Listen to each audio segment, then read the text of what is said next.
Good afternoon, everyone, and welcome to the second panel of the day that is about managing grid connection permitting for wind farms. My name is Vasiliki Klonari. I'm the Director for Energy System Integration at WindEurope. And this morning, with our first panel, we discussed a challenge that is faced by many wind farms that are already operational or soon to be operational. Let's now discuss another challenge that is just as crucial. So we are going to discuss about how to get these wind farms connected to the grid. Right now, we have over 500 gigawatts of capacity across Europe that are waiting, that are stuck in a queue waiting to be assessed for their grid connection due to different reasons: grid saturation, outdated grid planning, very slow permitting processes, and other issues. But it's not all bad news. There are some countries that have found smart ways to tackle with these queues, and these examples must be shared. So this is exactly why we are organizing this panel today. We have gathered experts from EU policymakers, national policymakers, and industry leaders to discuss about this example. So before starting, let me introduce you to our panel. We have with us Alfredo Pares. He's a Group Senior Vice President and Head of Renewables for Hitachi Energy, and he's also the Vice Chair of WindEurope's board. Hi, Alfredo. We have Carmen Longas. She's the Head of the Grid Access Department at Red Eléctrica, the Spanish TSO, Transmission System Operator. Yannis Margaris is the Vice President of the Greek TSO, IPTO, HWEA, as we say in Greek. We have Neil Copeland. He's the Strategy Connections Manager for NISO, the transmission operator in the UK. We also have Nikos Tsafos. He's the Energy Advisor of the Greek Prime Minister. And we also have Rafael Soter. He's a team leader for electricity at the European Commission, who could not manage to travel due to an organizational commitment, so he's joining us online. Hi, Rafael. I hope you can hear us well. Okay, so we will start with an introductory session. I would like to start with you, Alfredo. Can you give us an overview of the challenges that wind farms are facing across Europe to get connected to the electricity grid? And maybe why you think that this is so crucial to integrate effective management of the grid connection queues when we talk about forward-looking grid planning?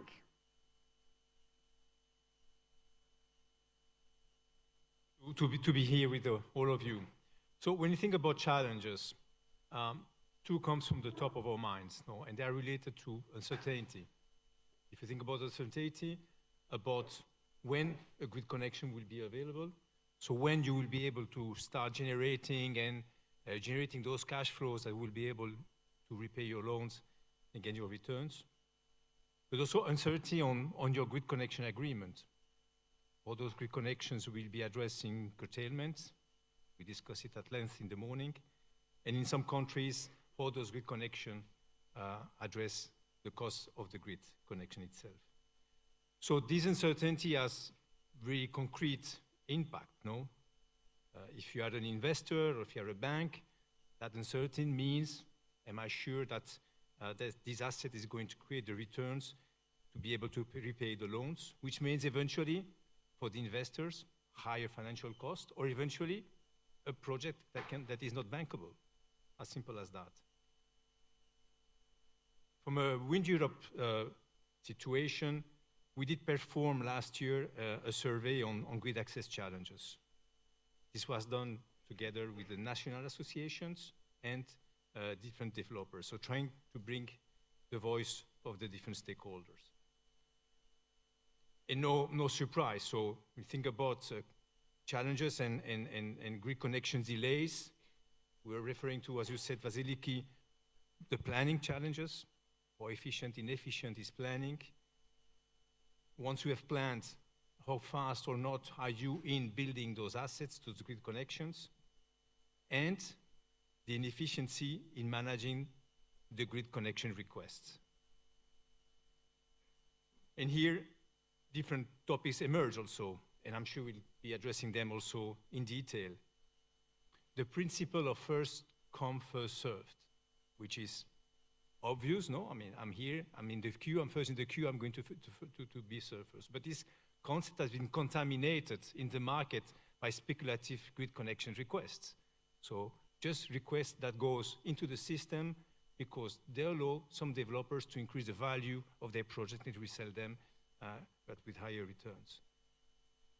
So these all speculative grid connections are delaying access to grid for those projects that are actually real and ready to be built. This first come, first serve principle has another implication. We see in some places where if you accept any technology on the specific grid connection point, you may have a saturation of that connection point because of unbalanced generation mix. In simple terms, you think about one connection point, everything, all connected with solar power, you may anticipate that at certain times of the day, you will start creating congestion in the system. So that's a bit on the analysis of the challenge, but the report also allows us to identify some good practices, and I'm sure we'll come back on those. And that's referred to the dynamic and smart management of grid connections, how you start filtering and managing those grid connection requests. So I will not go too much into that because that's going to be, I guess, part of our discussion. But one of the conclusions, I think that's, I guess, also the spirit of what we did in WindEurope with this work is to understand that managing those grid connections is probably one of the lowest hanging fruits we have to manage grid capacity. If you manage to get the grid connection coming with real projects ready to be built that support the grids, that will going to help and unlock additional capacity in the system. To conclude, just let me bring a perspective from the supplier, from the equipment manufacturer. Which is nice, we talk about regulation, we talk about agreements among ourselves, but I have to say, and most of you know, we are living unprecedented times in terms of transmission, distribution, equipment's demand. And that puts ourselves in a position that we are becoming part of the issues to be addressed. So as industry, what we are seeing is that we coincide with the need for planning. We coincide with the need to get visibility. We like anticipatory investments. We like also early procurement and new business models. And in this case, we always bring to the table the case of TenneT, and the framework that came for HVDC coming in the market with huge amount of connections. And to be very blunt and simple, being part of that contract unlocked billions of investments of our company. Thank you. Thank you very much, Alfredo. I will continue with you, Rafael. Can you give us an overview of ongoing initiatives by the European Commission to improve the planning, but also the utilization of our electricity grids? Last week, the European Commission announced its impressive clean industrial deal. So it would also be very nice if you can tell us what is there for grids in this new package. Thank you, Vasiliki, and thank you in particular to the Hellenic Wind Energy Association and WindEurope to have me here in this panel, and apologies for not being there in person, which I would really have liked very much to be there to discuss with you also at the margins of the session now, but that was unfortunately not possible. So I hope we have a good discussion in that format. And I would like to try to highlight some of the main Commission initiatives that seem most relevant in the context of the discussion now. And the previous speaker has touched upon quite a few elements on which I also will touch upon. The central role of electricity grids in our current energy policy initiatives is very clear, and it has been very clearly put quite center stage in the Clean Industrial Deal and the Affordable Energy Action Plan, that was indeed published last week. And it clearly points to the current inefficiencies in our energy system for various reasons, being it insufficient interconnections, outdated grid infrastructure, and or limited system flexibility. All of these are barriers also then on the ground to get the grid connections on time. And on top of it, of course, the lengthy permitting procedures that have been highlighted by several speakers already. And on top, we see a very sharp increase in grid connection requests, both on the generation side, which are you representing, but also on the demand side. And all of this needs to be handled by the grid. And what we see, one of the barriers is simply that we don't have sufficient grid capacity in place. And the other dimension is the inefficient utilization of the already existing grid. And if we can address these, we can also reduce the overall costs. The grid grid congestion was discussed previously. I don't repeat the numbers, which are extremely high and risk to become even higher if we don't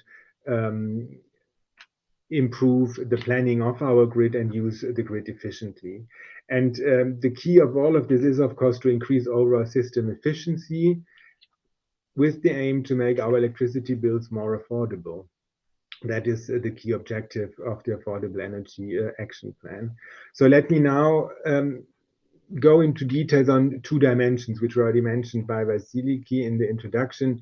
What do we do to optimize planning, to faster build out of grids, and what do we do to enhance smarter and efficient utilization of the existing grid? And I would like to touch upon ongoing initiatives and then at the end come back to forward-looking initiatives. And I would like to start with that we don't start from zero. I mean, that's already the good news. We have various instruments in place on the cross-border dimension. We have the Trans-European Energy Networks framework in place with the EU 10-year network development plan that helps to do cross-border planning to ensure that the cross-border infrastructure is developed. And since 2013, we have already 100 projects of common interest completed. And in the current PCI list, we have 85 electricity projects that will also contribute to further enhance interconnectivity in Europe. And here, the Connecting Europe facility has played an important role in financing these projects, as was also highlighted in the Draghi report. In addition to this, we have the Grid Action Plan, which was published in 2023, which already at the time was one of the first big publications, I would say, that put grids at the center stage of the policy debate and was a very important step. And since then, we have seen many more policy statements to underline the need to act on grids. And the Grid Action Plan, I would like to mention 2 of the 14 actions that seem particularly relevant. Alfredo mentioned anticipatory investment as one important element.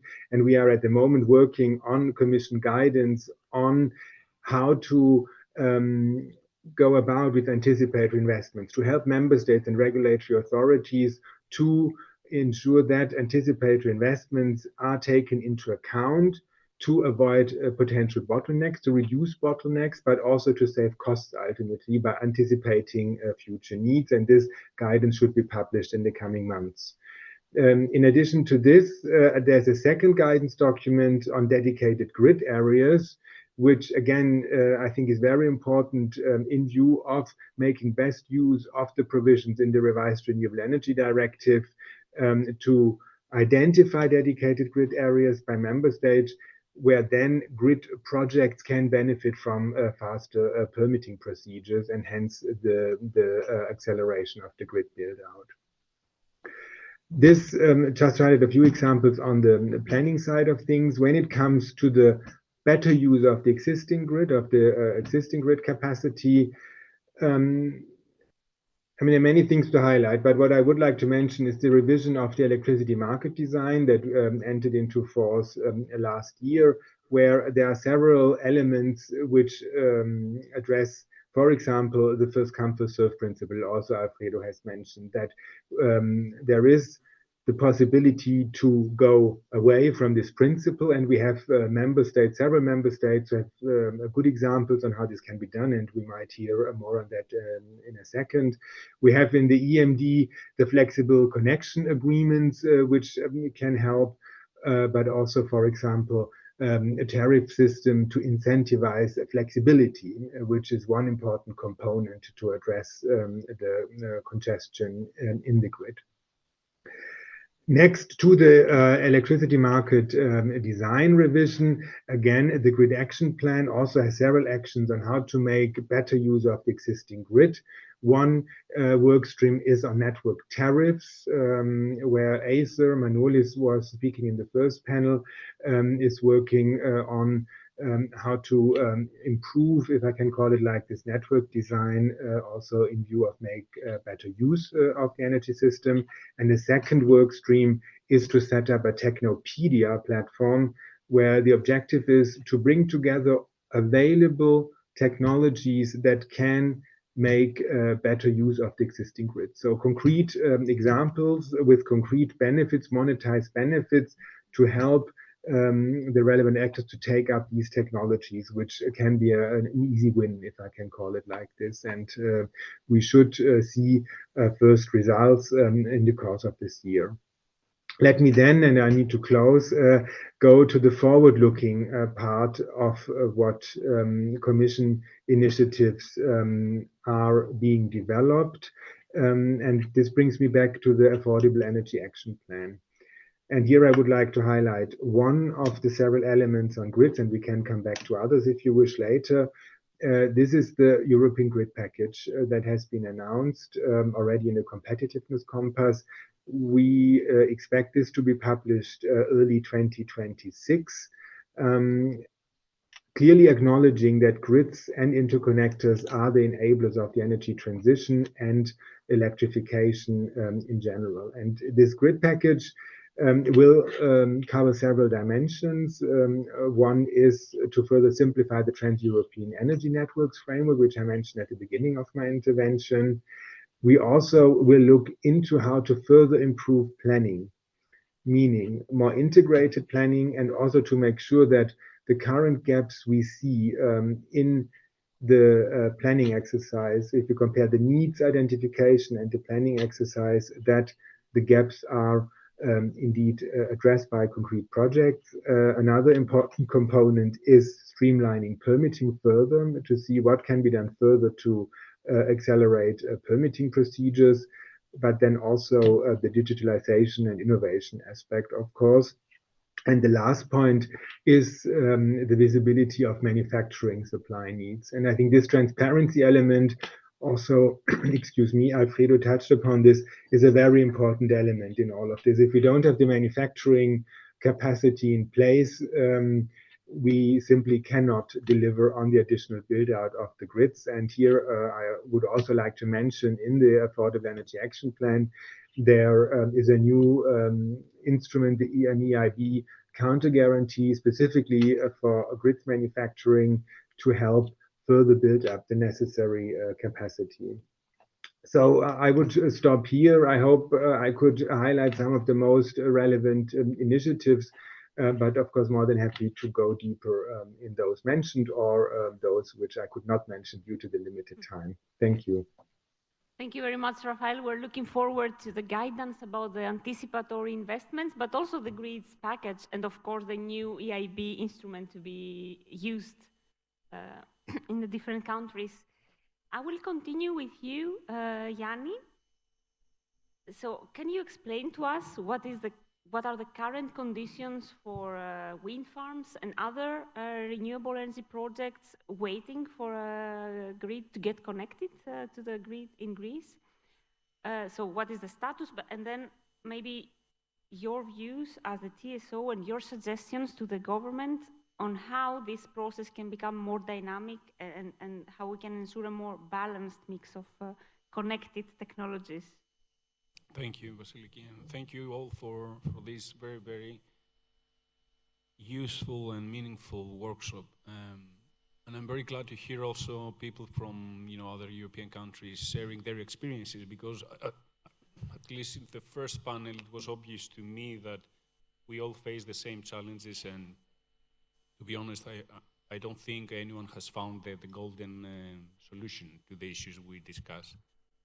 And it's the same with Germany, which is not here today, but we have a very close collaboration with TENET also on issues around renewables. So, as a first point regarding the current situation, in Greece we have had a very rapid expansion of the renewables during the last few years. Now we are more or less on the 60% penetration of renewables, which is a really high record that was not expected from anyone, I think, during, maybe 6-7 years ago. And this has brought us in a new reality. And the new reality is that when you operate a system with so high penetration of renewables, all the old rules do not work. And when I say rules, I mean the technologies that the systems and the grids had, the equipment that you had, which is also one of the issues that should be discussed, and of course, the human resources that you need in order to change the way you understand and you operate the system. Right now in Greece, we have 15 gigawatt of renewables in operation, 15. Half of them are on the distribution level, and half of them more or less are on the transmission level in our system. Unfortunately, as it was very clearly presented in the first panel, the renewable connected in the distribution level, the big majority of it is not being controlled by the distribution operator. And to make it a clear picture for you is that when you are in the control center of the system and you operate the system, and in days like today, it's a very windy day if you went out today, so today we're going to have a lot of curtailments, and you see 6-7 gigawatt of renewable power being injected in the transmission system from the distribution system, power and energy that you cannot control by any means, then things start to get really, really dangerous. The second challenge is the development of the grids. This is our major target and mission as a company. In Greece, right now, we invest more or less close to 700 million euros every year in expanding the transmission system.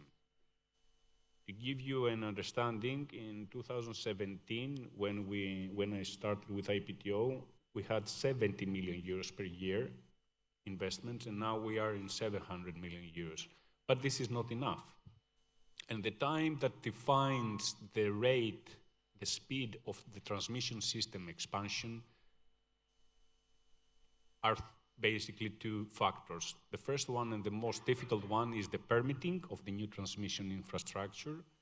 And the second one is the manufacturing capacity of the market for equipment, including transformers, cables, and so on.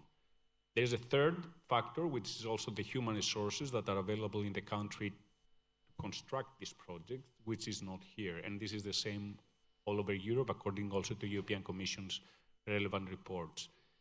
So we have three factors that define the speed in which the networks are being developed: permitting, manufacturing capacity, and human resources, which basically cannot really be controlled by anyone in the big picture.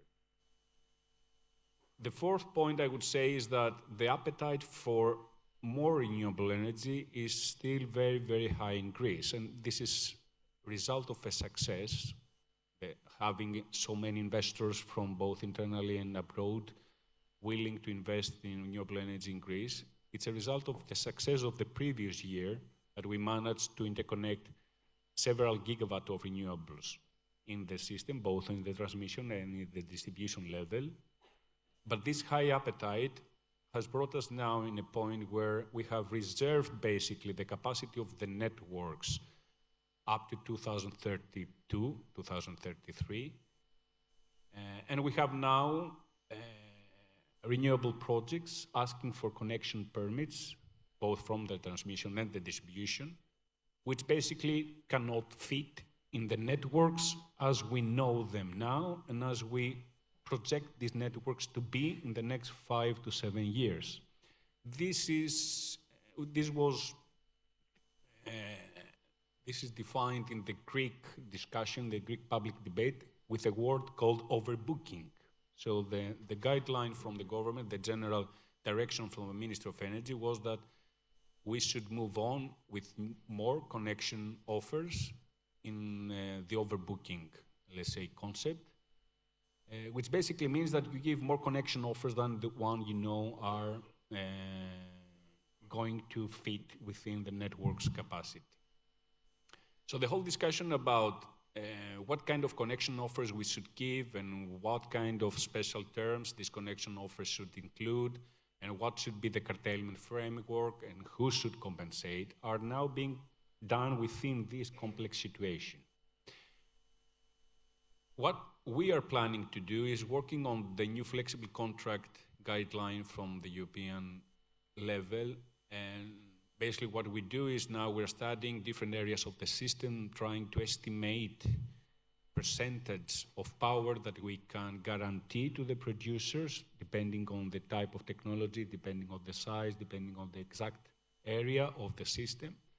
So in the next months, we will have, together with the Ministry of Energy and the regulator, we should have a new framework in order for the producers, the new producers that are going to get these connection offers, knowing that for some years, or depending on the expansion of the networks, they will have a percentage of their power inflows guaranteed, and then, in principle, these limits should be lifted. However, this concept of flexible connection offers should also go back in time and get some of the connection offers that were issued during the last 2-3 years. Otherwise, it would be not just for the old ones to be in a worse position than the new connection offers. But still, the problem remains. And when I say the problem remains is that whatever we can do in the planning of the system, or we can do in, trying to expedite the new grid infrastructure, the connection offers will get and are already, even more expensive, even more difficult for the developers and the producers to construct. And by that I mean that, 5 years ago, when a wind farm or a solar PV would come for a connection offer, the obvious would be to get a connection offer in the nearest point of the system to reduce the cost and reduce the time for the construction. Now, when you have all the network of the 150 kV already full with projects, and when I say full, I don't mean from the projects that are already in operation. I mean both projects in operation and projects with connection offers. What we're trying to explain to the market is that if we give you a connection offer in this point, in the nearest point, we will basically have to cut you off 100% of the time. And this is why we propose alternative connection points, which are further away, which require biggest grid connection projects. And then the investors comes back and says, yes, but this destroys my business plan. So we find ourselves in a dead end.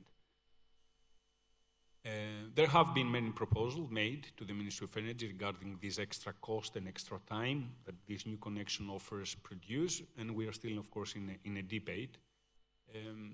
But I think this could give us a first introduction from my side, the point where we find ourselves that we are on the 60% penetration of renewables. We should go to almost 80% by 2030. We have already issued connection offers that are much more than the national energy targets for 2030 in terms of installed capacity of renewables. And we need to find a way to, to survive these first few years until we have the storage, until we have the flexibility, until we have the flexible connection offers, without the renewable market getting, let's say, in a dangerous financial situation in terms of curtailments or viability of the investments. On the other hand, we should not endanger the energy transition. We should be made with safety, security, of course, for supply and production. Thank you very much. That's very clear. So I would like to use this momentum and extend a bit the question to you, because as you said, there are many things that need to be done immediately, all the flexibility, storage, the flexible connection agreements, but there is a limit, right? So what I hear behind your words is need for more demand. That we need more demand. And I wanted to ask you, what are the projections for your system? Are you projecting to have more electrified demand, which will also help to share the higher costs? Of course, if you have more users, there are more people paying for having the infrastructure. Yeah, that's very true. And I mean, demand follows the macroeconomic, curves, because electrification, which is the target, is not an easy one. It doesn't come every few months. Data centers, it's a very new, highly increasing market in Greece. There are a lot of investors willing to build data centers, and this is something that could change the numbers in the demand. Greece is not a highly industrialized country, but right now what we're doing, at least for the data centers and the electric vehicles, is to try and design and calculate which are the best areas of the country in order for data centers to be installed. And this is something that will be public in the coming 2 months, together with the Ministry of Digital Policy and the Ministry of Energy. But again, it's sometimes the planning has become really, really challenging, because in the area where the data center is mostly interested to invest for various reasons, proximity to telecom infrastructure, proximity to high areas of data circulation, are not the best points in terms of network. And again, so there we need to find a balance between the investors' best choice for area, for point, and the network's capacity for consumption. I don't want to say more, because I'm sure that we're Thank you very much. No, that's already very helpful. Thank you. I would like to continue with you, Carmen. So the question is actually similar for you. If you can give us an overview of the status of grid connection or grid access for wind farms in Spain, and which are the challenges, but also which are the available tools that you have or you are considering to move forward. Thank you, Vasiliki. Thank you, WindEurope, for counting with Red Eléctrica, the Spanish TSO, for this interesting meeting. Which is the current status in Spain? In Spain, we have a system more or less of 40 gigawatt of demand, okay, 40. We have already installed wind capacity, 32 gigawatt, okay, and also we have 32 gigawatt of PV. So integrating the renewable is an issue in Spain. We have lower demand than renewable energy. Prior to going on with the queues, I would say which is a very useful tool we have, and here I take Ioannis' words. We have a control center. Red Eléctrica has a control center for renewables that we are able to observe and manage every generator above 1 megawatt, even in distribution, even in the transmission system. So this gives us a very interesting tool to manage congestions, because I think Susanna told in the first table, we are a success example, okay? We have launched in 2022 a very smart mechanism through the control center to avoid congestions. We don't take only preventive measures if one element fails in the system. We take corrective action so that we can export a lot of energy, and only in case an event takes place, we limit and we curtail the energy. This is allowing us to integrate a lot of renewables, because from 2019 we are installing each year or more or less 6-7 new gigawatts of new power, right? So this is the status, the operational status in the system. But going back to the queues, we also have an issue. We have an issue with the queues, we have an issue with the requests, there is a lot of investment interest, okay? I would say from 2017, okay? In 2020, there was a change in law that I think that later on we will comment a bit. But which is the main principle in Spain? In Spain, we calculate, the TSO calculates the capacity, how much capacity there is in the network, and we calculate the available capacity, because we make the difference with the occupied capacity. We have a lot of projects already in operation that are occupying capacity, of course, but also the ones that have permissions occupy capacity. The TSO is not able to say no to new connections if there is capacity, right? We only can say no when there is no capacity.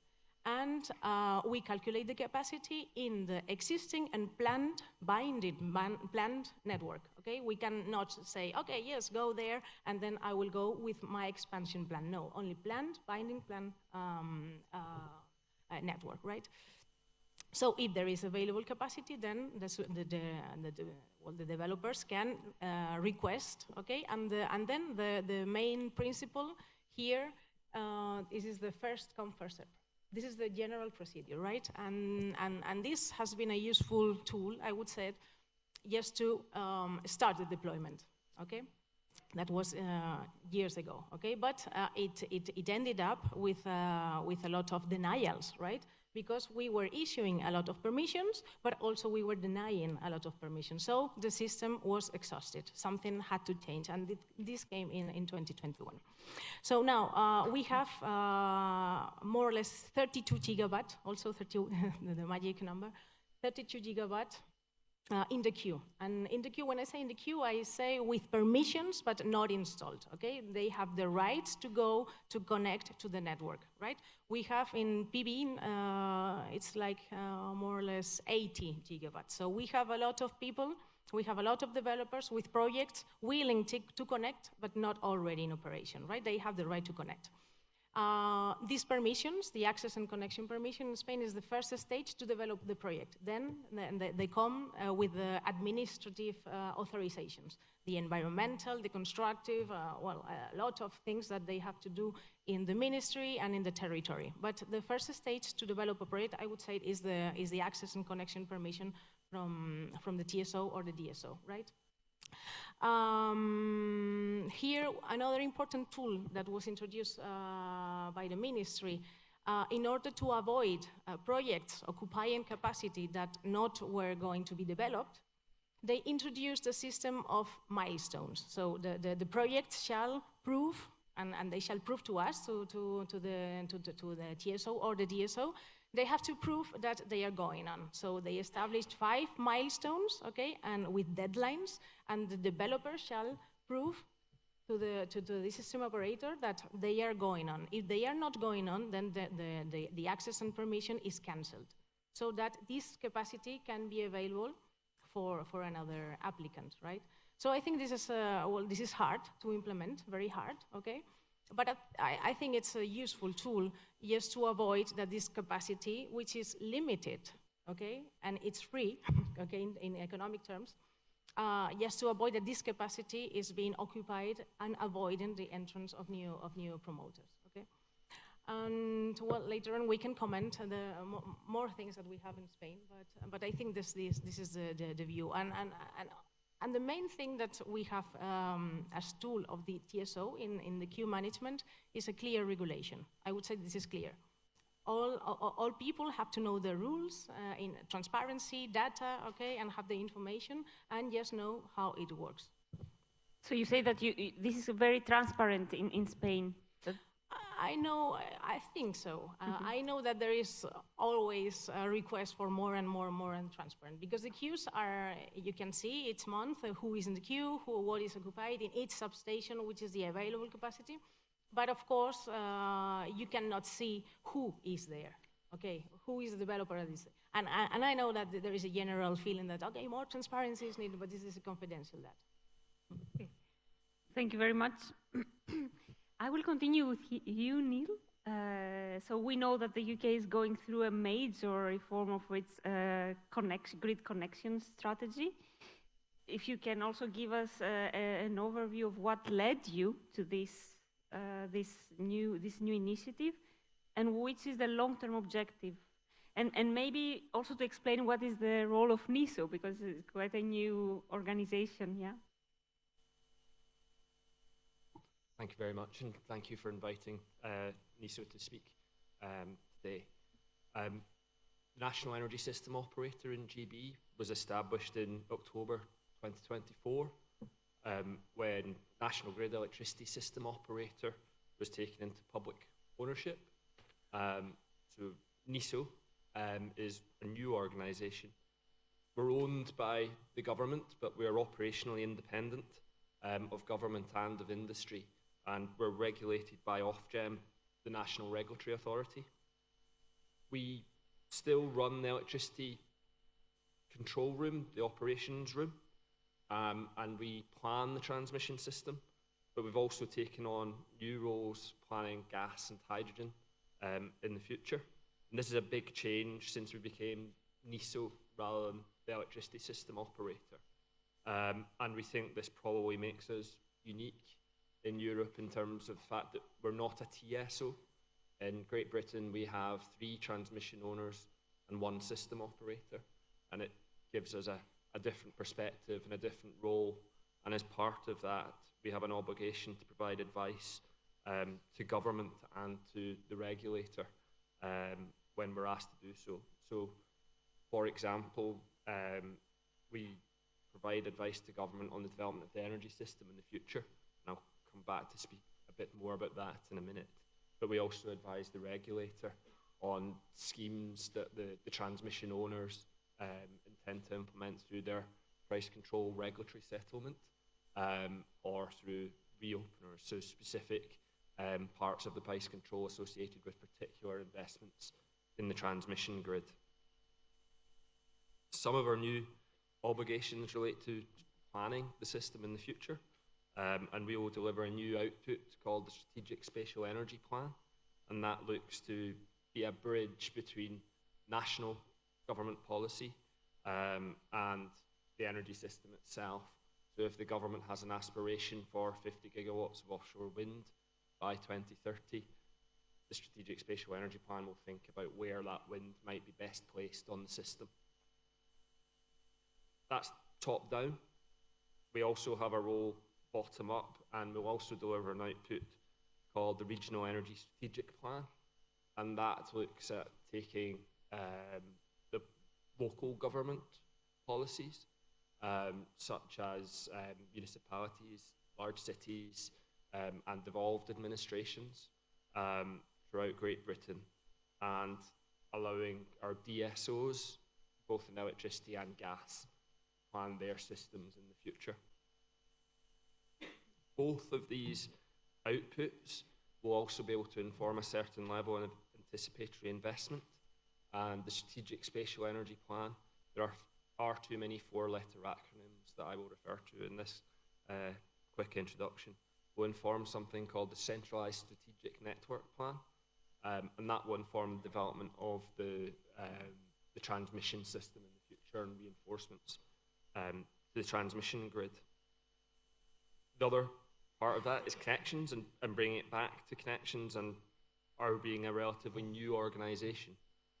We had a new government in August last year, and it set out a number of missions that were core to what it wanted to do during its time in office. And one of those was a clean power mission. And they commissioned NISO to provide advice on how Great Britain could achieve clean power by 2030. And one aspect of that advice that it asked us to focus on was how connections could facilitate that, or the access to the connections process could facilitate that. We published our advice within 3 months in November last year, and that included a number of pathways to get to clean power by 2030. And in this instance, clean power means running 95% of the time without unabated gas by 2030. So the pathways set out a number of generation mixes and permitted capacities in different parts of the country for different generating technologies, and government published its plan in December last year. And we have developed a new connections process which has not been implemented yet. The regulator is currently consulting on whether or not it should accept our proposals, but they are minded to do so. But today's connection process largely works on a first-come, first-served basis. And we've been working for a number of years. We were initially planning to introduce first ready, first connected, and with the requirement to provide advice to government and its Clean Power Action Plan, we will be moving, subject to Ofgem's decision, to a process where the first ready, first needed projects are connected.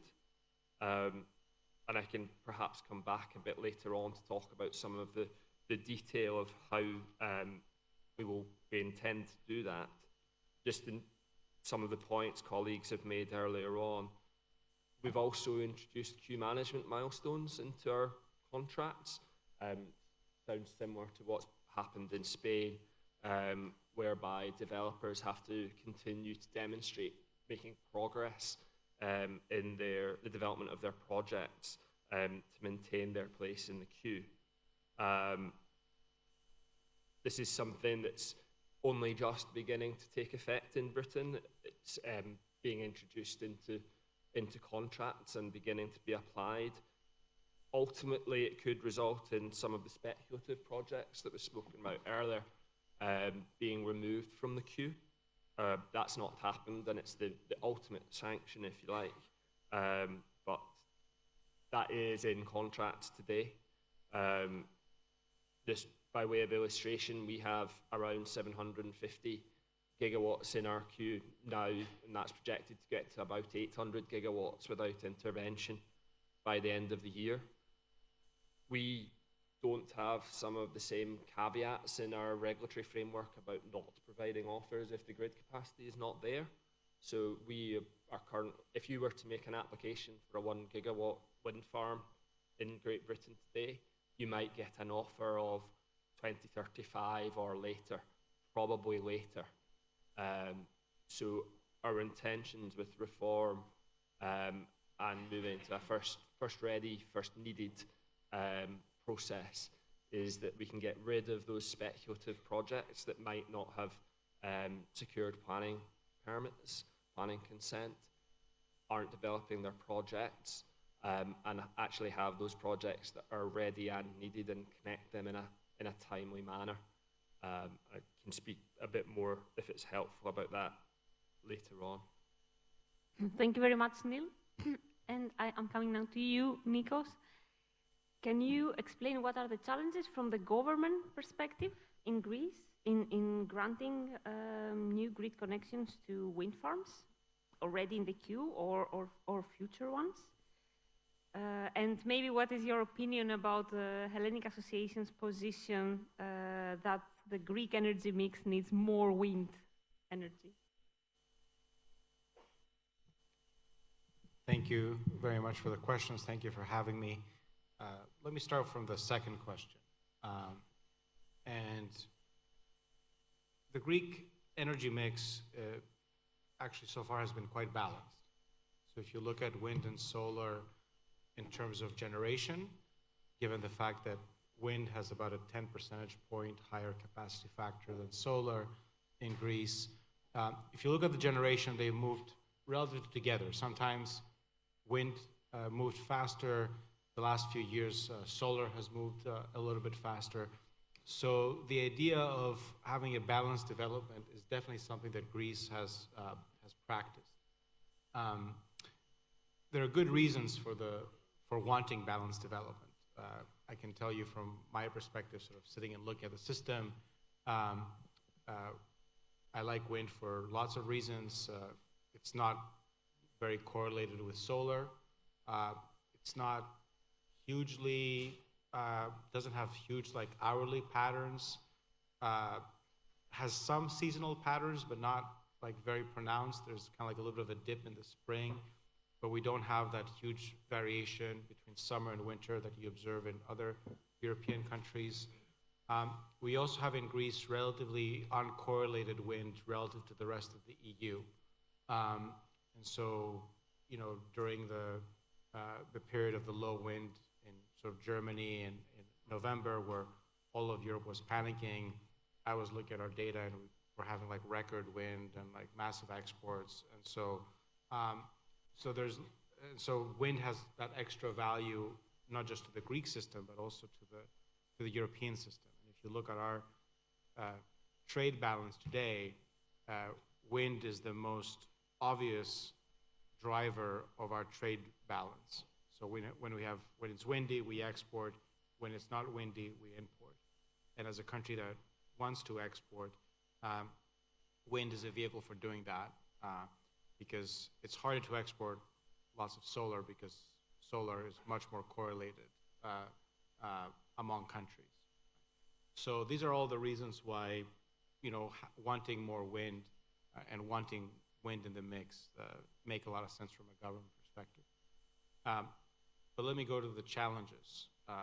So when the Wind Association says we want a more balanced system, what they're looking at mostly is the queue. Right? So far we've had a balanced system, but when we look at all the companies that have secured this very valuable piece of paper from IPTO, the overwhelming majority of those are solar, and not wind. Right? And so the challenge from a system perspective is we want balance, but when you look at what the market is asking for, the people that are knocking on the door asking for a connection term, the market has sort of shifted very much towards solar. Part of this is because it's easier to do solar. Part of it is because, objectively speaking, Greece has better solar potential than wind potential, if you look at it relative to the rest of the EU. So in some way, the challenge that we have is that the market is sort of trying to go to a place that might not be optimal medium to long term for the country. So you kind of have to think about how you steer that a little bit, very much in the logic of what's useful, not just what's first. And so what are the challenges of doing that? I mean, one is, as I heard from Mr. Maris, the queue is sort of full. In fact, it's overfull, right? It's overbooked, right? So there's not a huge amount of capacity that you can sort of distribute easily. The second thing is, I know we're in a wind event. When I go talk to the small hydro people, they say, we're special, we need to get priority. And then you talk to the hybrid people and they say, well, we're special, we need priority. So everyone thinks that, whatever the distribution is, that they are the people that really should be in the front of the line. So from a state perspective, there's always a challenge of how do you adjudicate, lots of different technologies that bring certain benefits and have some challenges associated with them. And I will end with this observation. So very supportive of the idea of a balanced mix. There are some challenges in terms of how you accomplish that. And then the other part is, there are different ways. I mean, this is a panel on grid connection, right? But there are different ways to help wind that are not just the grid connection. Obviously, you can't connect to the grid. What's the point? But when I look at wind in Greece, we've seen a step up in terms of the public opposition to wind in lots of different areas. And so we're spending as a government some time thinking about different ways in which, local communities can see the value of wind and therefore, embrace wind a little bit more. We have generally tried to move away from, state support systems for renewables, but there are always opportunities to think about stuff that actually does really require help. We haven't made any decisions on that, but the point is that there's lots of different things that are holding wind back, and we shouldn't take this big universe of problems, of challenges, and just turn them into grid connection, right? Because obviously that's important, but it's not the only thing. So I'm very open, and we had a good discussion with the wind industry of what are the different ways in which the state can support the wind industry, besides the obvious that you all want to be connected, first in line, which is understandable, except that that's also the request of everyone else who comes to see me. And so, at some point you have to figure out how to educate these competing challenges. Thank you very much. I think it's very important what you mentioned, and it also brings back to what Neil mentioned before about the planning study by NISO, which can prove that this is the most affordable mix for the country in terms of investments and costs that can also help achieving the climate targets. So maybe taking this direction and be transparent on what is the optimal solution for what is connected to the grid. But Neil, I think you will explain anyway a bit more later the strategy.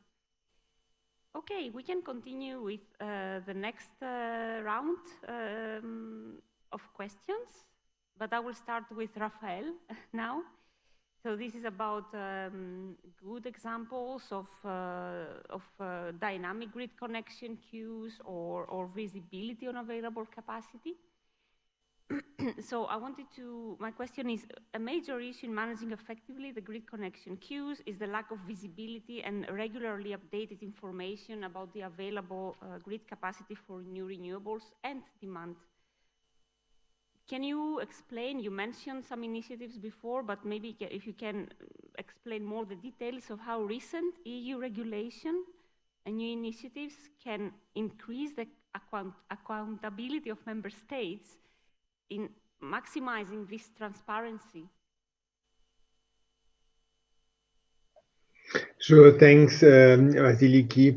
Happy to start the second round of interventions on this question, and it nicely derives from the previous interventions that more transparency is really one element in the bigger puzzle on how to advance in this specific area. I mean, I mentioned in my previous intervention recent legislation, I think, which also went or goes in this direction. I mentioned the Renewable Energy Directive and the dedicated grid areas, which is also an element in increasing transparency, give visibility on areas where grid expansion would take place in an accelerated pace. I did also mention the electricity market design revision, and there we have elements as well to increase transparency, to better match the demand and the supply, in particular at the distribution level, which I think is very important since many, if not most, of the additional RAS capacity is, as a matter of fact, connected to the distribution level. Although this might be more at the solar side of things, I don't know in the wind energy sector what's the share, but it's in any case an important element. On top of it, the grid action plan, which I mentioned earlier, I think there are two very important actions ongoing where we work closely with HWEA and the EU DSO entity to cover both the transmission and the distribution level to increase the visibility on grid hosting capacity. The aim is to establish an EU platform bringing together all national platforms that provide for visibility on grid hosting capacity. But to do this, the first step is to agree on an aligned understanding on how to define grid hosting capacity and how it is calculated by system operators. So this discussion we are facilitating, and this is a very important work stream, both for the generators, but also for the demand side to know where they could possibly connect new charging stations for electric mobility, just to mention one example. I mean, to be seen what kind of information should be included in this platform. It could include information on waiting times, the availability of flexible connection arrangements and possibly related conditions. But this is an ongoing process. Just to flag a few elements also that were mentioned earlier that could be picked up in such a platform to make, to provide the best added value to those who need information on grid hosting capacity. And the first results of this work should be presented at the Copenhagen Energy Infrastructure Forum early June. which should then also trigger maybe early feedback on whether this goes in the right direction. Another work stream is then the management of the grid connection queues. And here we are working with the EU DSO entity, mostly at the distribution level, to update basically a report on best practices for managing grid connections, and with a specific emphasis on digitalization of grid connection procedures. I don't know what your experience is here, but we see still quite huge potential in accelerating this by digitalizing some of these procedures more.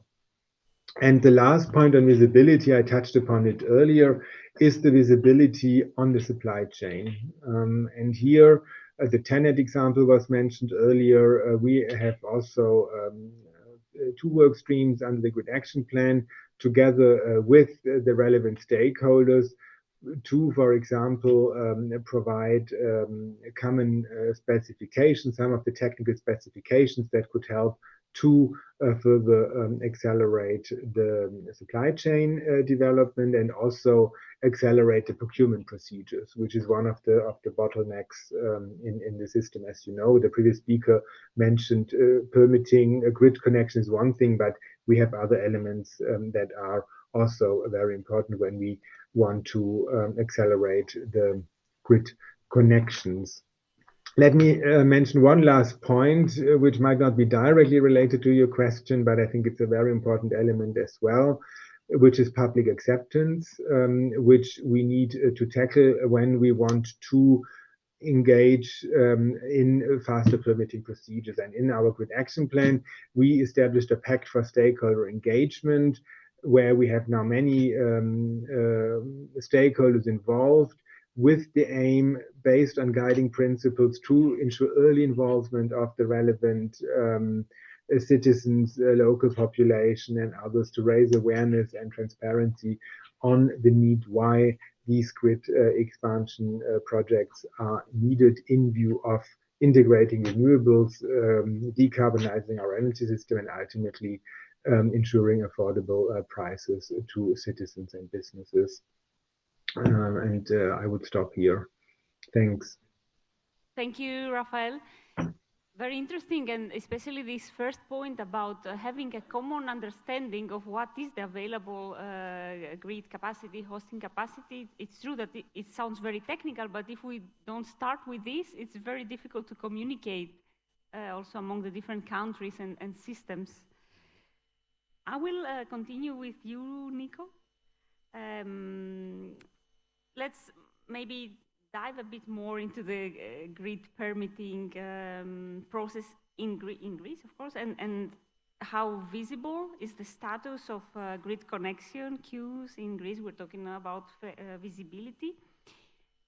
And then maybe an additional point about stability. Sometimes it's not so much about good or bad conditions, but rather about stable conditions, also visibility into the future for new investments. So how will you ensure that there are stable criteria for domestic and international investors in renewables to minimize their uncertainty, at least when it comes to their grid connection of their assets, of course? Yeah, thank you.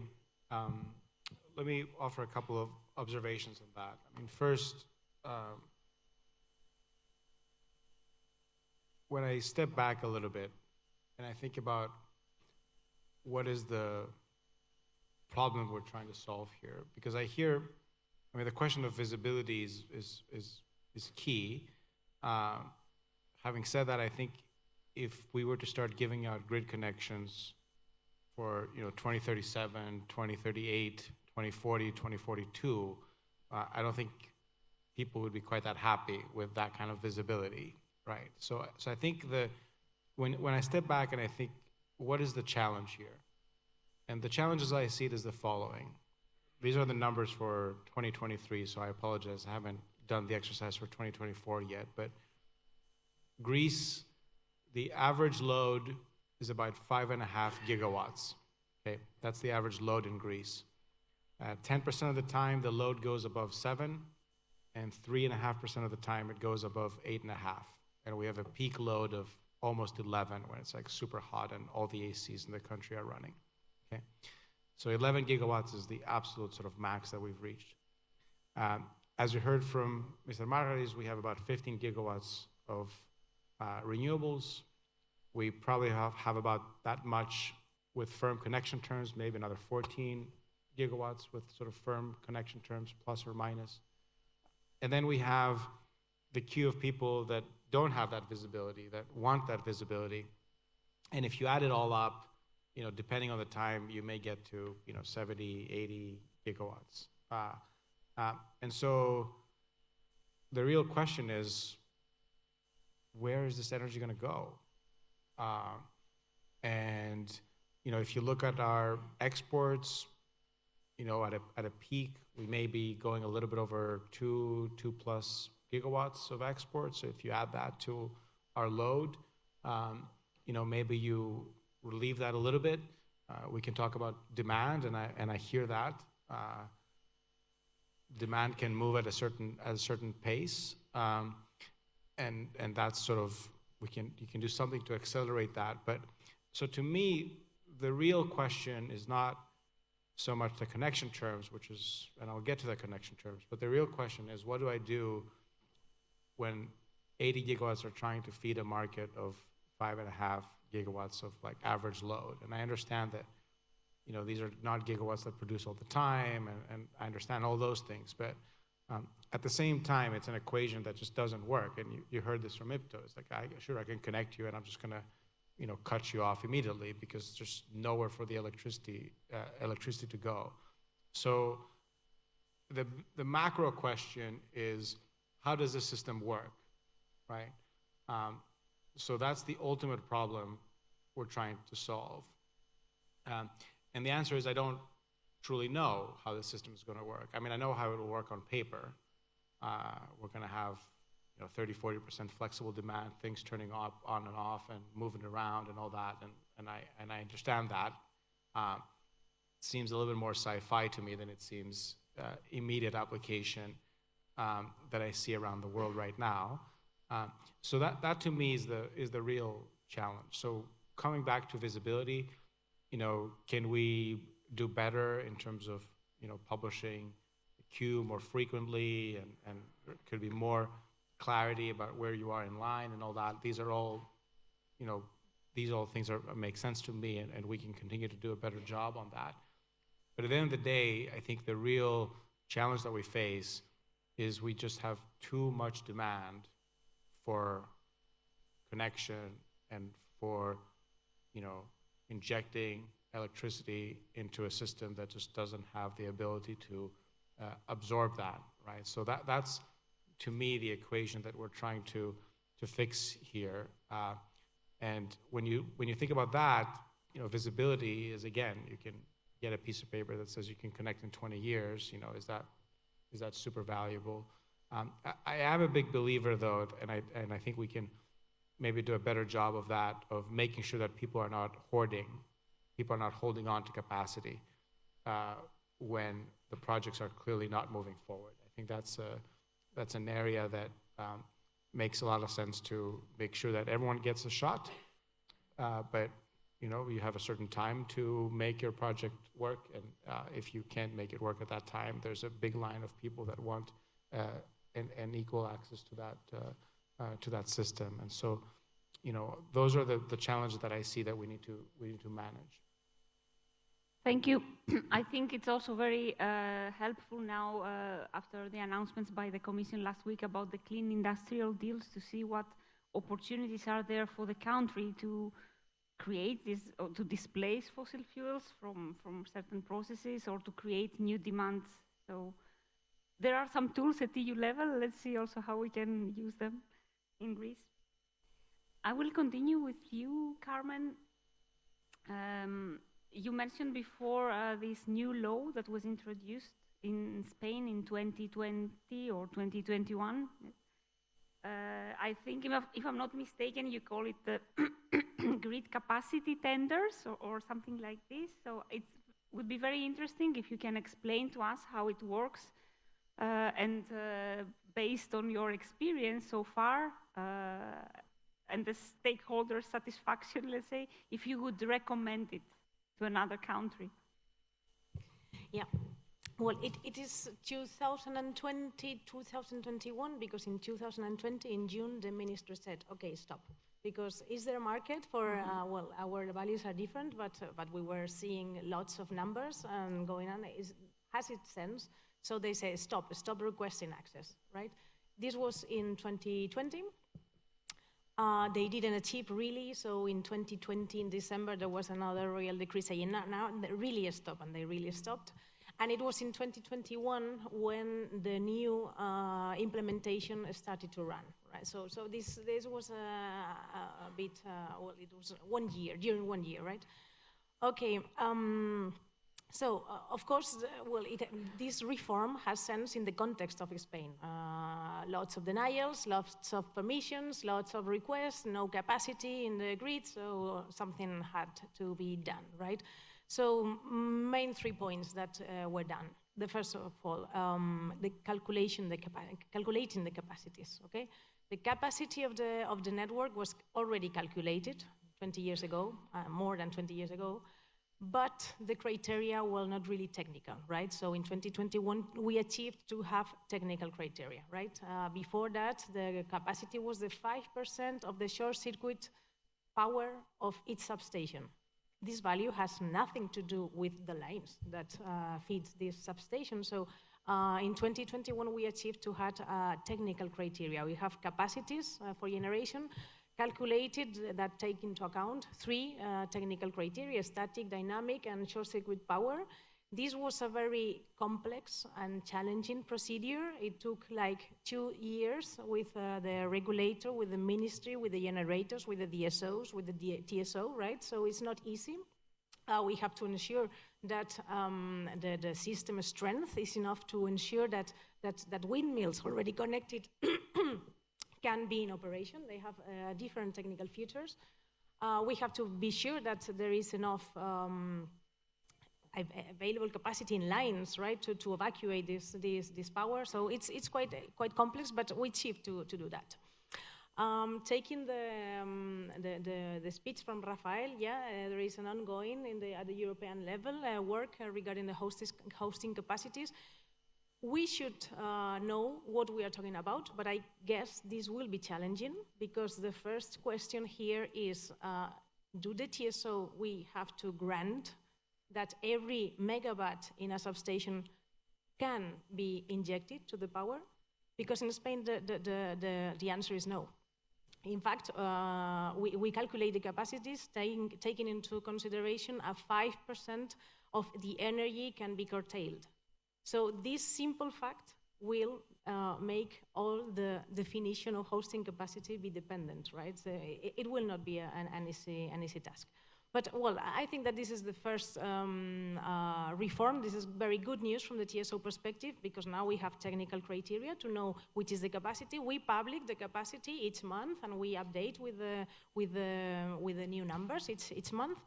And the second one, I think it's quite interesting, is the tenders, the auctions, right? The ministry established a criteria that the TSO should take into account to say that some substations comply with criteria to celebrate the auction for access capacity. So when one substation complies this criteria, and these criteria are depending in the interest during the 4 years previous of that developers have had in the substation for the access request. When there is a substation that complies with this criteria, the capacity is automatically reserved for the celebration of an auction. So then the general principle of the first come, first serve principle does not apply. The capacity is reserved and the TSO cannot receive requests in these substations for access, and we cannot issue new permissions in this for this capacity, right? So the result of that is that now we have 900 substations of the transmission system, and more than 300 has its capacity reserved for auctions, right? So there is a lot of capacity reserved for the celebration and auction. And well, I think this has positive and negative sides. The positive side is that we still have capacity, okay? Because otherwise everything would have been collapsed and with already issued permission, so there is still capacity. There is, this capacity can be used by the ministry to establish criteria and maybe say, okay, we need wind in the system, we need storage in the system, we need more PV, so yes, make some kind of planning of the energy mix, okay? I think it's a good tool. The negative side of this is that the ministry hasn't celebrated yet any access capacity auction. I think there are powerful reasons for that, because we have permissions issued in Spain just to comply with the plans, national plans to integrate wind in 2030. So there is not a lack, an indicative lack of power, but we are maybe approaching, because it's year of wind power in Spain. We are only installing 1 gigawatt per year. New. So maybe this is the signal where, but there is not a result. So this is the negative side. Maybe the developers are feeling that there is some kind of a slow response for the ministry for that, okay? And the third reform that I think is quite interesting and important is that the hybridization. In Spain, until 2020, generation installation was one technology, okay? The ministry said, okay, now with this capacity that you have for PV or for wind, you can use it also for evacuating other kind of technology. So a legal permission for, I don't know, 20 megawatt can be used for PV, for maybe a storage if there is a need. And this is a way to avoid this lack of capacity, because developers can use the already issued legal capacity permission, right? I would resume that. I don't know if you can have questions. Time will say if this is positive or not. Thank you very much. We are also very much supporting a wide scale up of hybrids. I don't know what exactly you call hybrids in Spain, because in every country it's a different definition, but what we mean is a combination of renewables with or without storage, also to increase the utilization of the grid connections that are not fully utilized now.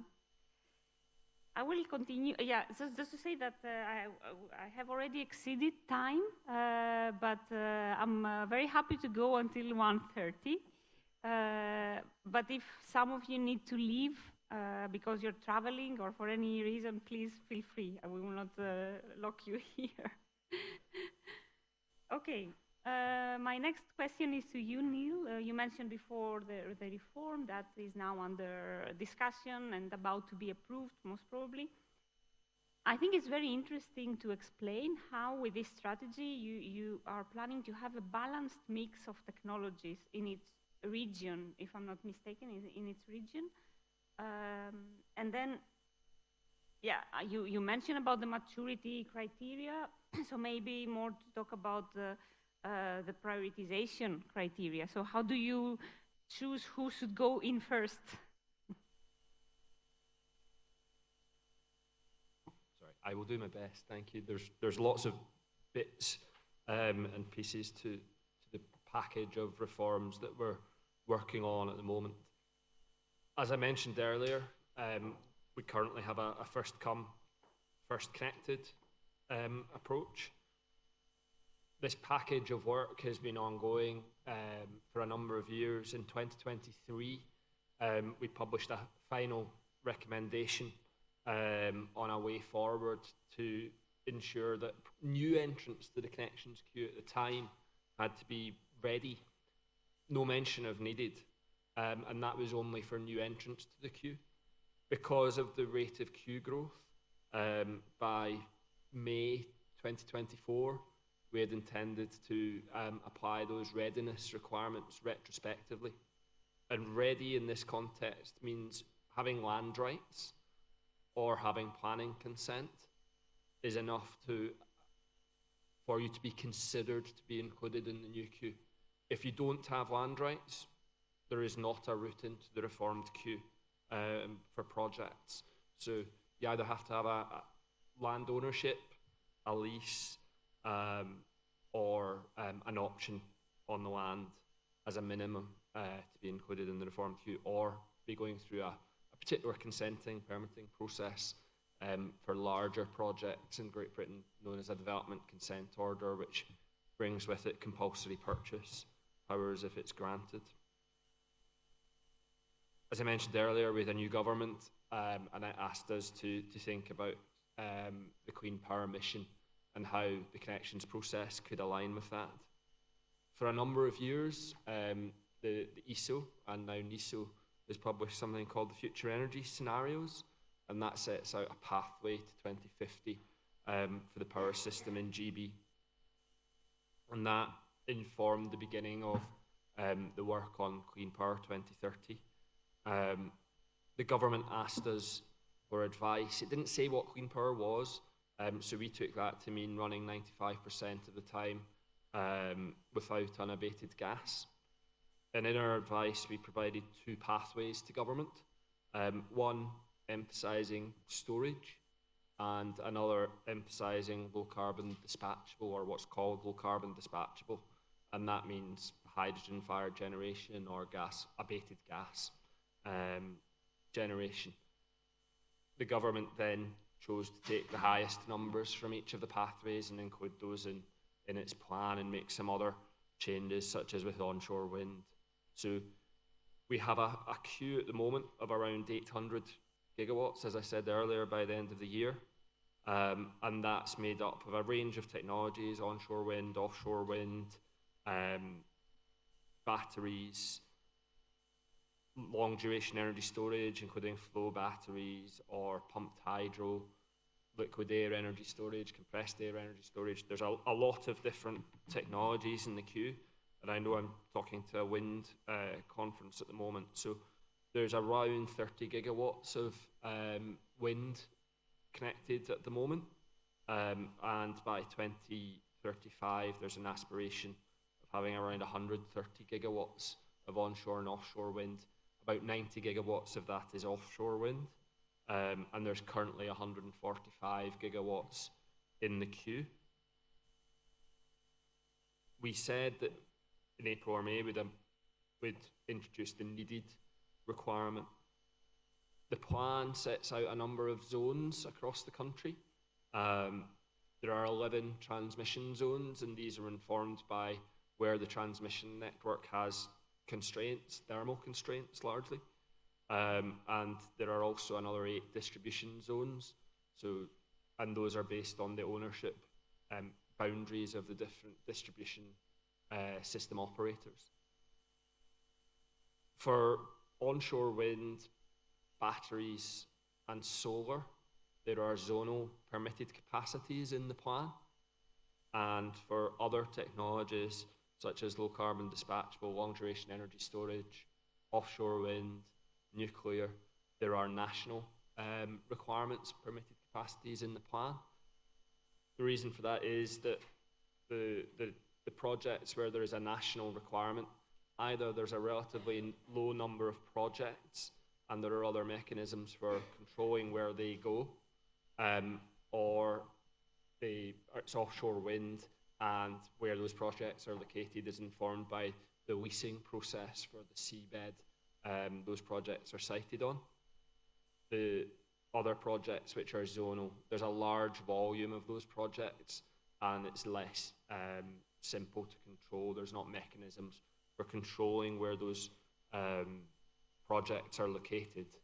But the drive, certainly with this first implementation of reform, is around delivering clean power, and those two pathways were intended to deliver that in different ways. And as I said, the government used the highest capacity requirement from the different pathways when putting in place its plan.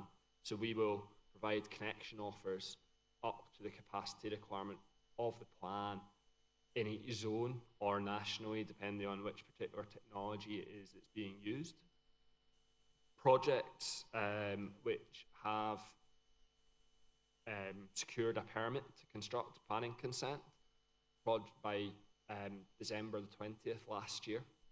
Projects which are in construction and due to connect by the end of 2026. Projects which have a government contract, such as a contract for difference or a capacity market contract, or interconnectors which have secured regulatory approval, whether for a cap and floor or for a merchant interconnector, are all protected, in inverted commas, from reform. So they will secure a connection offer, and they will be the first projects to contribute towards the plan permitted capacities. And in some technologies, such as batteries, that means that the permitted capacity in the plan will be exhausted in some parts of the country, perhaps all parts of the country. We have around 500 gigawatts of batteries in the queue in total. We have around 300 due to connect at the moment by 2030. The plan sets out a requirement by 2035 of around 29 gigawatts of batteries. So beyond 2035, we will not be offering new connections, and if you have a connection date beyond that at the moment, you have to request advancement to be considered for inclusion in the queue, presupposing that you are ready,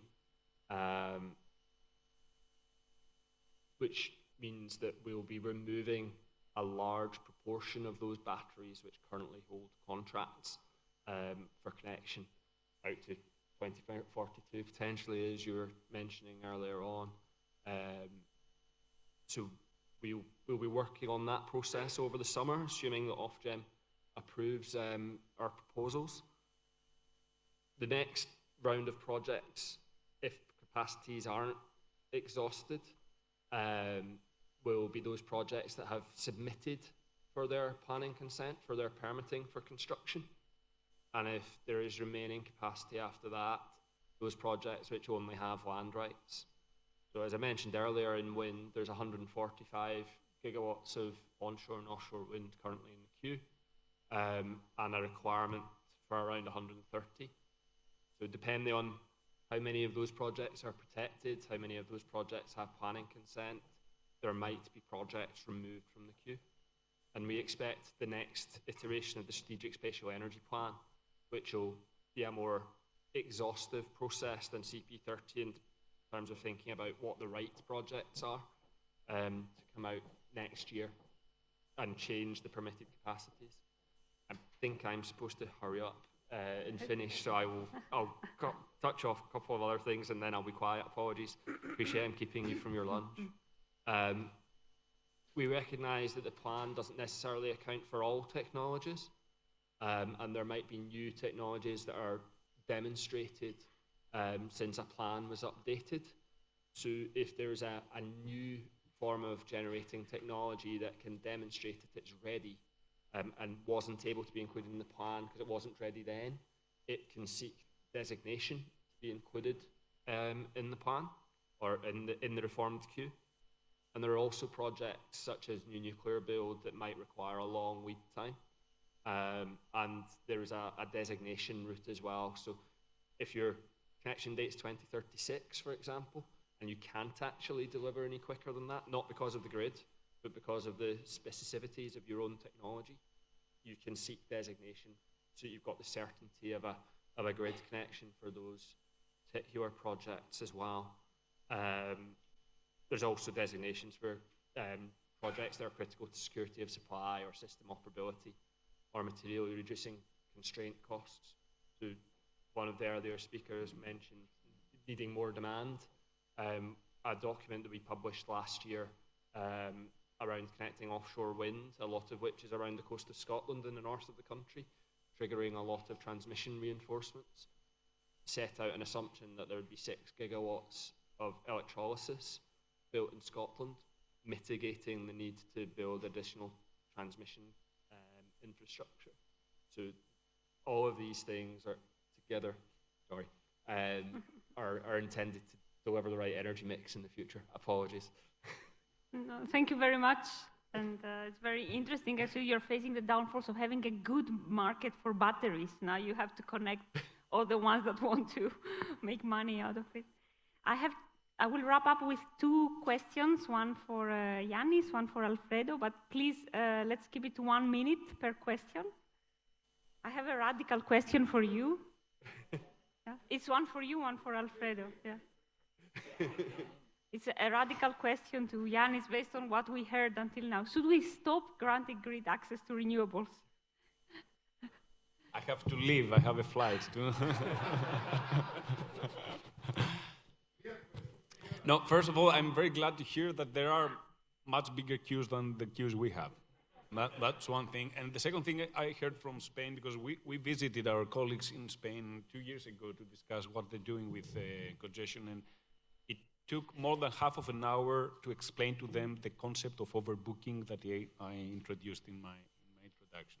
So, you know, it's not an issue. First of all, the European guideline does not allow us to stop, unfortunately. So I don't have to answer the question. The answer is that for a while, and then to restart maybe. Yeah.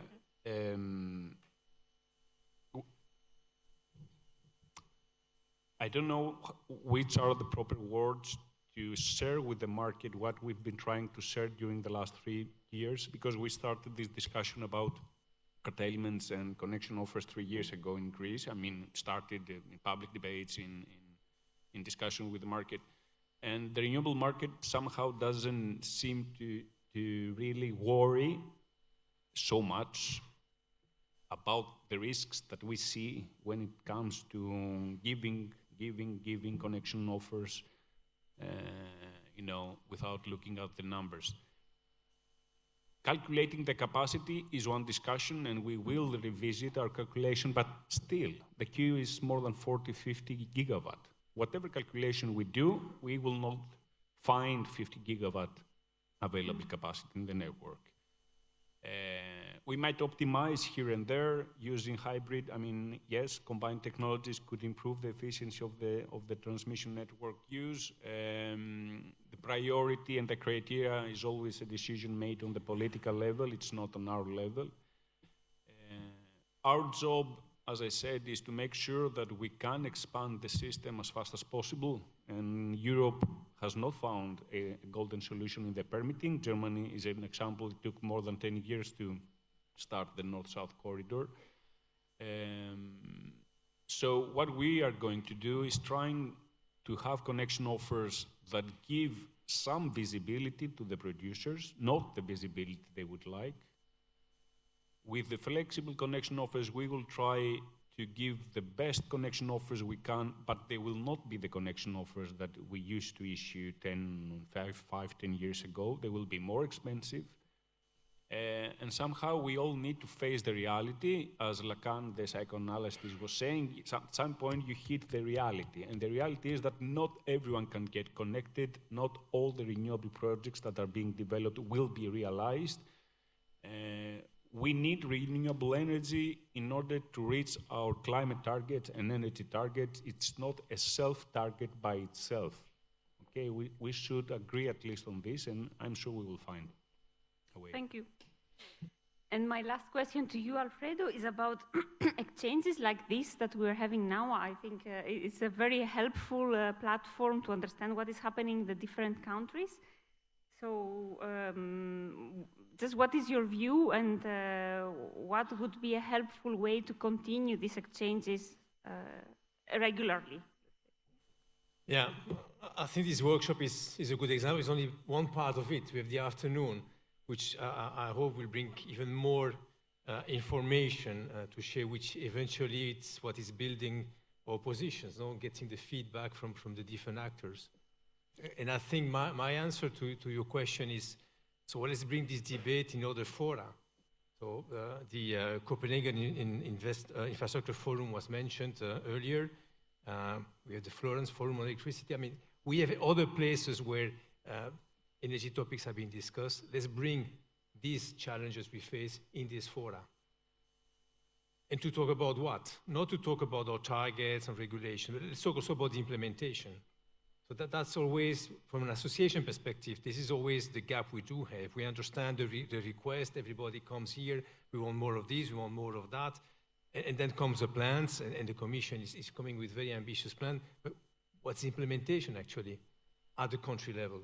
Those regulations are done at the European level, we have regulations at the country level, but overall, where do we stand with the implementation? So that would be my suggestion. So yes, this kind of workshop I think is relevant. You will tell us at the end of the day. There are other fora where we are discussing important topics. Let's bring these issues also over there. Thank you. Thank you very much. And many thanks to everyone being here and to Rafael being online.